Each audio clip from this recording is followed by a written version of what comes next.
за сега почна и данокот да се зима од поплавите, а тоа удри по здравјето на жителите од поплавените места, што го зафати Скопскиот регион со невремето од саботата. Значи многу кожни заболувања, исто така и цревни заболувања почна да се појавуваат кај граѓаните, пошто тие се имаат пожалено кај најблискиот доктор, а тоа е итната медицинска помош, што па и се наоѓа на теренот кај поплавените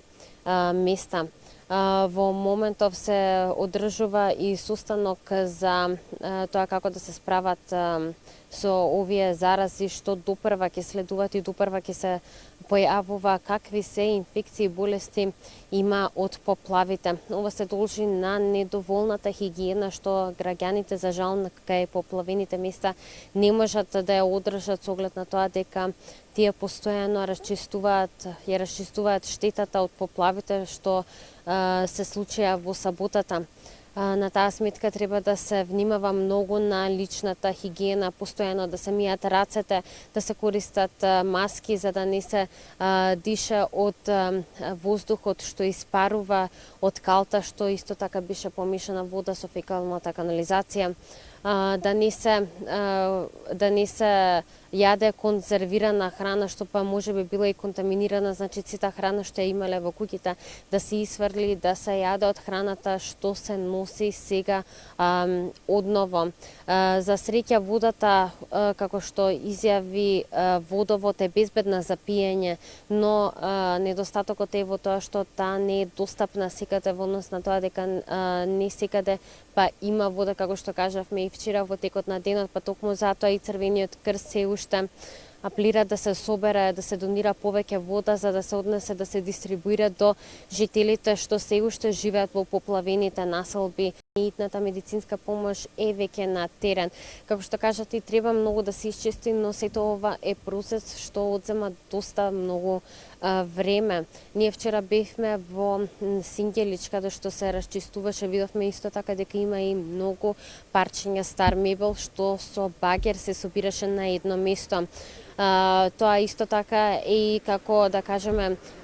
планина на зарази таму што видовме како што се редеше мебелот. Покрај каналот видовме дека во водата има и некои исто отпадоци што водата ги има однесено, но со самото тоа што куќите се исто така се уште со кал, подрумите се со кал, тоа се шири, испарува во воздухот, но денеска ете и посвежо е времето, но од вчера, како што беше топло времето, тоа испарува и многу лесно може преку самото вдишување да се заразат луѓето, па токму поради тоа се апелира да се носат медицински маски на лицето за да не се вдиши од испарениот воздух што е од калта помешано со фекалната канализација, како што кажавме. Да се внимава децата да не газат без гумени чизми на калта, што исто така може да биде причинител за многуте кожни заболувања што може да се појават кај малите деца, впрочем и што се веќе пријавени. Постарите исто така да ја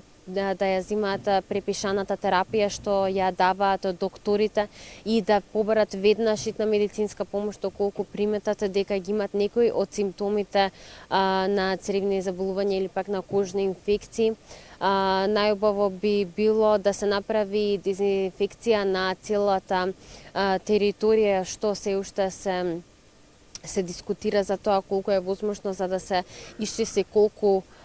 е можно повеќе од местото што беше погодено, но засека остануваат препараките од докторите што ги дават, а тоа е да се пие безбедна вода, односно доколку се сомнителни жителите да пијат флаширана вода, да се обратат веднаш до најблискиот доктор, до најблиската амбуланта, да ја примаат препишаната терапија, се разбира обавезно да носат маска на лицето за да не го вдишат воздухот што исто така може да биде заразен и да јадат безбедна храна, односно да не јадат повеќе од храната што се наоѓала во нивните домови, иако може би била на суво место, бидејќи таму многу лесно може да биде контаминирана.